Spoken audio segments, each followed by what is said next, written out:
The second most powerful man in the United States government went on a podcast this weekend and said something that should make every American watching this stop and ask a very simple question. J.D. Vance, the Vice President of the United States, the man who is supposedly one of the lead negotiators in the talks that Donald Trump keeps describing as very productive and going very well, looked directly into a microphone and said this: "The president is going to keep at it for a little while longer to ensure that once we leave, we don't have to do this again for a very, very long time. We need to neuter them for a very, very long time." And that is the purpose. Neuter.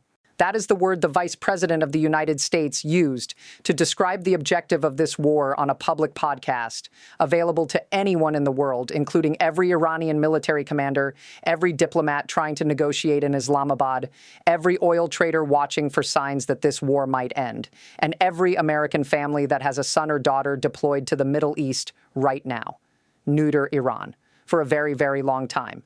While Trump is posting on Truth Social that talks are going very well, while Trump is extending deadlines and describing productive conversations, while the White House is saying diplomacy is happening and a deal might be close, the vice president went on a podcast and said we need to neuter them.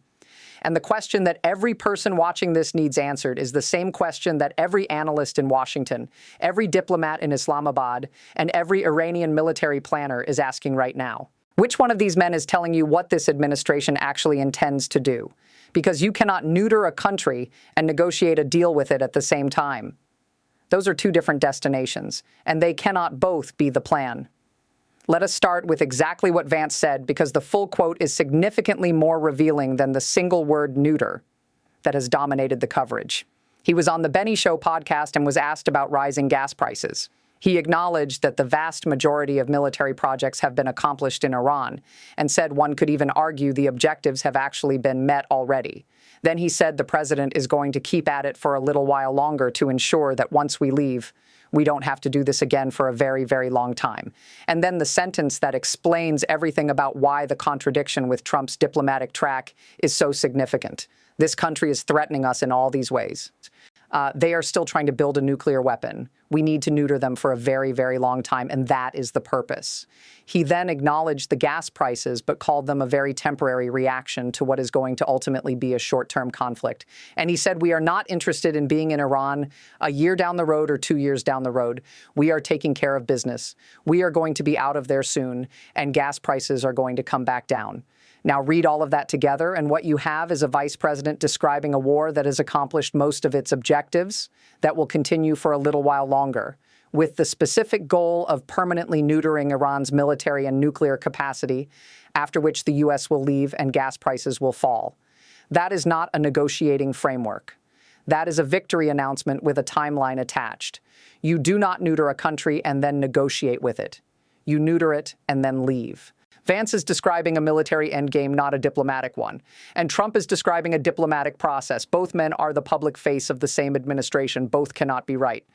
The word neuter is worth sitting with for a moment because it is not a word that appears in any of the 15-point peace proposal that America sent Iran through Pakistan. It is not diplomatic language. It is not the language of a government that believes it is on the verge of a deal. The word neuter specifically means to permanently remove the capacity to reproduce or to threaten. In a military context, it means to permanently destroy an adversary's ability to project power. It is not a ceasefire word. It is not a negotiations word. It is not the language of a government that is telling its vice president to fly to Islamabad to work out the terms of a peace agreement. It is the language of a government that intends to keep bombing until Iran's military is so permanently degraded that it cannot pose a meaningful threat for a generation. Senior U.S. officials told Axios this week that if the Iranians cannot strike a deal with Vance, they do not get a deal. He is the best they are going to get. That framing positions Vance as the most moderate voice in the administration, the one most sympathetic to ending the war. And this most moderate voice used the word neuter. If that is the most dovish framing of American war aims available to Iran's negotiators in Islamabad, the gap between what Washington will accept and what Tehran will accept is not a negotiating gap. It is a canyon. Now let us map out every contradiction between what Vance said and what Trump has said in the same period, because the divergence between the two is not subtle. It is systematic. Trump has posted on Truth Social that Iran wants to make a deal so badly. Trump has said talks are going very well. Trump has said there are 15 points of agreement. Trump has said he believes Iran has agreed to never having a nuclear weapon. Trump has described productive conversations and in-depth detailed discussions. Trump has extended his deadline 3 times, citing diplomatic progress. Everything Trump has said publicly for the past 10 days has pointed toward an imminent deal. Now look at what Vance said. The vast majority of military projects have been accomplished. The president is going to keep at it for a little while longer. We need to neuter them for a very, very long time. We are going to be out of there soon. There is no mention of a deal in Vance's framing. There is no mention of negotiations producing results. There is a military campaign that has accomplished most of its objectives and will continue until Iran is permanently incapacitated. Those two accounts of the same war are not compatible. One of them is describing reality and the other is describing something else. The question is which? And the answer to that question is the most important piece of information anyone watching this conflict needs to understand. There is a specific historical precedent for this kind of public contradiction between a president and vice president during a war, and it should make every American deeply uncomfortable. In the lead-up to the 2003 Iraq invasion, different members of the Bush administration publicly described the same operation in fundamentally different terms. Some described it as short and decisive. Others described it as a generational commitment. Some said it would pay for itself. Others warned of years of reconstruction. The public heard multiple contradictory framings and chose to believe the optimistic version. The optimistic version was wrong. The Iraq War lasted 8 years, cost trillions of dollars, and killed nearly 4,500 American service members. What is happening right now between Trump's diplomatic framing and Vance's military framing rhymes with that historical pattern in uncomfortable ways. Trump is the optimistic version. Vance is something closer to the honest version. The question the American public needs to ask is the same question the American public should have asked in 2003, but mostly did not. Which version of the truth is the one that will determine what happens to the men and women currently deployed to the Middle East? The contradiction between Trump and Vance becomes even more significant when you understand Vance's specific role in the diplomatic track. Iran explicitly told the Trump administration that it does not want to negotiate with Steve Witkoff and Jared Kushner. An Iranian diplomatic source confirmed that Tehran would refuse to sit down with those two men, and that the talks would only have a chance if J.D. Vance was the American representative. The source said that from the Iranian side, Vance is seen as a more acceptable interlocutor because he is widely viewed as a skeptic of the decision to entangle the U.S. in a Middle East war. The source said if the negotiations are going to have any outcome, J.D. Vance should join. With Witkoff and Kushner, nothing will come out of it. We have seen that in the past. So Iran specifically asked for Vance. Iran specifically said Vance is the only American official they would trust enough to deal with. And that same J.D. Vance then went on a public podcast and said, we need to neuter them for a very, very long time.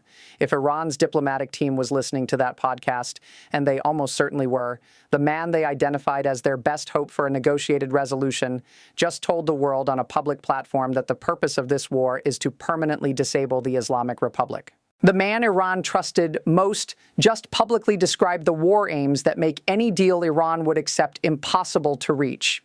Let us now look at what Vance's statement reveals about the internal policy divide within the Trump administration that multiple sources have been describing for weeks. CNN reported that reports emerged of a policy divide between Trump and Vice President J.D. Vance regarding the U.S.-Israeli strikes on Iran. Vance publicly defended the administration's actions but reportedly expressed skepticism during internal White House deliberations prior to the military operation. For the first 2 weeks of the war, Vance was notably quiet on social media. He posted just 8 times on his personal account since the war began. The contrast with his behavior after other Trump operations was striking. After the June 2025 strikes on Iran's nuclear facilities, he appeared on 2 separate Sunday shows and used the word incredible 4 times in less than a minute. After the Venezuela operation in January, he was immediately on X posting a combative defense. During this war, for 2 weeks, he was almost silent. And then the White House announced he would be joining the diplomatic track. And then a senior U.S. official told Axios that if the Iranians cannot strike a deal with Vance, they do not get a deal. And then Vance went on the Benny Show podcast and said neuter them for a very, very long time. The progression from silence to lead negotiator to public declaration of permanent incapacitation tells you something specific about how Vance is managing the tension between his private skepticism about this war and his public role as the administration's most credible diplomatic representative. He is simultaneously the best deal Iran can get and the man publicly describing deal terms that Iran will never accept. Marco Rubio's public framing adds a third contradictory layer to what is already a deeply contradictory picture. Rubio told reporters in France on Friday that the United States can achieve all of its objectives without ground troops, and that it is not going to be a prolonged conflict. He used the word prolonged specifically to rule out the Iraq and Afghanistan comparison, saying it is not going to be a prolonged conflict. He then repeated a frequent administration assessment that the operation will end in coming weeks, not months, weeks. So Rubio says weeks and no ground troops, and the objectives can be achieved through air power alone. Vance says neuter them for a very, very long time, with a little while longer of bombing still to come. Trump says talks are going very well and a deal might be days away.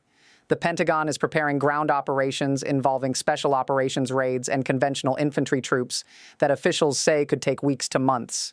4 different official voices of the same administration are describing 4 different versions of the same war to the same American public simultaneously. And the American public, and the energy markets, and the diplomats in Islamabad, and the Iranian military planners watching every American statement all have to somehow derive a coherent picture of American intentions from that cacophony of contradictory signals.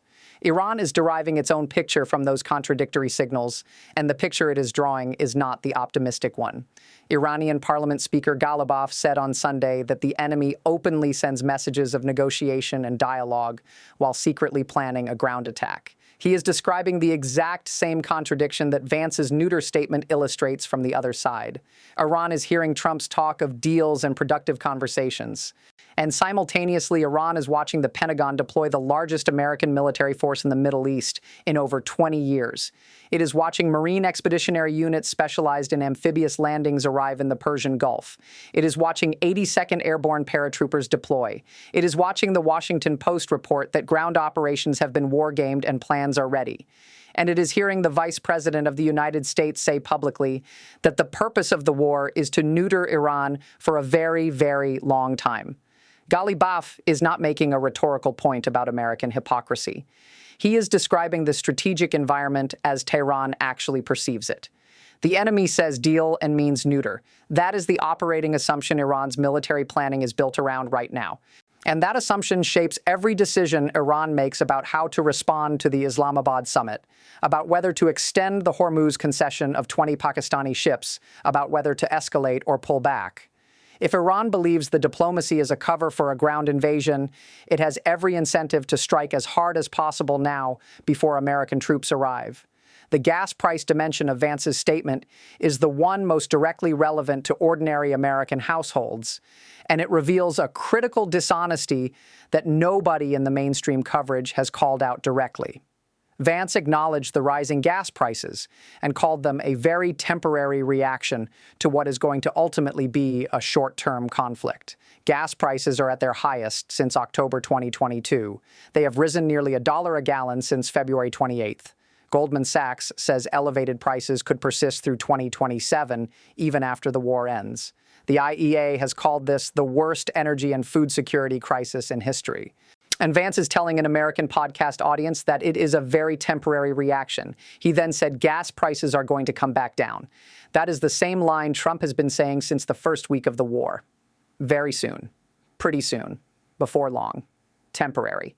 And 30 days later, gas is still above $4 a gallon in most of the country. The Strait of Hormuz is still 95% closed. The Goldman Sachs analysts who study this professionally are not saying temporary. They are saying through 2027. When Vance says temporary and the analysts with the most skin in the game say 2027, one of them is performing for an audience and the other is pricing in reality. And the American family filling up their tank at $4 a gallon does not care which version of temporary Vance had in mind when he said it. The Islamabad summit, where Saudi Arabia, Turkey, Egypt, and Pakistan are meeting, is supposed to be the diplomatic answer to all of these contradictions.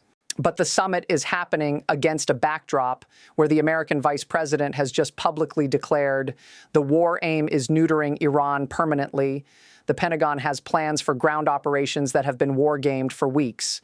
Iran's parliament speaker says his men are ready to set American soldiers on fire. Iran's Navy chief is threatening the Abraham Lincoln Carrier Group by name, and Trump is posting about productive talks. No summit in the history of diplomacy has ever successfully bridged a gap this wide between public stated positions and actual military preparations. The Islamabad foreign ministers are trying to negotiate an off-ramp for a war where one side's vice president just said on a podcast that they are not done yet and the goal is permanent incapacitation. That is not an off-ramp conversation. That is a conversation about the terms of defeat. And Iran has made clear repeatedly and specifically that it will not accept the terms of defeat as the basis for any agreement. April 6th is 8 days away. Trump has said 3 times now that power plant strikes are coming if Hormuz does not reopen. He has extended that deadline 3 times. The credibility of a 4th extension is essentially zero. On April 6th, something happens. Either the power plants get struck and Iran retaliates at a level the IRGC Aerospace Force commander already told us will no longer be eye for an eye, or a deal materializes that somehow bridges the gap between Neuter and sovereignty over Hormuz. Or Trump extends again and accepts whatever that costs him in credibility with every government and every oil market on earth that has been making decisions based on his stated deadlines. 3 options, 1 week. And the vice president just went on a podcast and told you which one he thinks it is going to be. This channel has covered every statement, every contradiction, every deadline, and every escalation of this war from day one. The people who watch this know more about what is actually happening than most people getting their news from headlines. Drop a comment right now and tell us what you think Vance actually meant. Is the Neuter statement the honest description of what this administration intends to do? Or is it political positioning for 2028 while Trump handles the actual diplomacy? Because the answer to that question is the answer to what happens when April 6th arrives.